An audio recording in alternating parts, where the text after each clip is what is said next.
நான் முதல்ல உங்க பேர்லாம் தெரிஞ்சுக்கணும்னு ஆசைப்படுறேன். உங்க பேர் என்ன? ஏன் உங்களுக்கு இந்த பேர் பிடிக்கல? என் பேர் நிம்மதி சார். பேரே நிம்மதியாமா? பேரே நிம்மதி. ஏமா நிம்மதின்னு ஒரு பேராமா? என்னமா பேரே ரொம்ப வித்தியாசமா இருக்கேம்மா. 6வது படிக்கிறதுல இருந்து நிம்மதி போயிட்டு இருக்குடா அப்படின்னு சொல்லுவாங்க. ஓ, நிம்மதி போயிட்டு இருக்கு. பக்கத்துல என் பேர் போத்தீஸ். போத்தீஸ்? போத்தீஸ். என்ன சொல்லிக்கிற? முதுகிலம்லாம் தெரியுதுடா. என்னங்க போத்தியப்பன் போத்தி பேர் வச்சிருக்காங்க, பாத்துருக்கேன். அது ஏன் போத்தீஸ்? அது தெரிஞ்ச நாயா இங்க வர்றேன், தெரியாம தான் இங்க வந்து குத்த வச்சேன். இல்ல உண்மையா அந்த கடை பேரை தான் வச்சிருக்காங்களா உங்களுக்கு? எந்த ஊர் நீங்க? இங்க சென்னை தான் சார். என் பேர் தமிழ்நாடு சார்.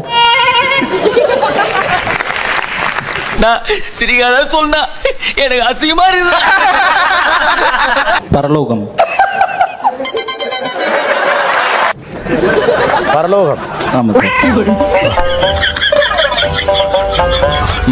அதான் பேரே பாஸ்? அதான் சார் பேரு. இன்னைக்கு காலையில வந்து மதுரையில இருந்து நான் வந்த ஷோக்காக ஓலா புக் பண்ணிருந்தேன். என்ன பேர் தம்பி அப்படின்னா அத வேற ஞாபகப்படுத்திட்டீங்க.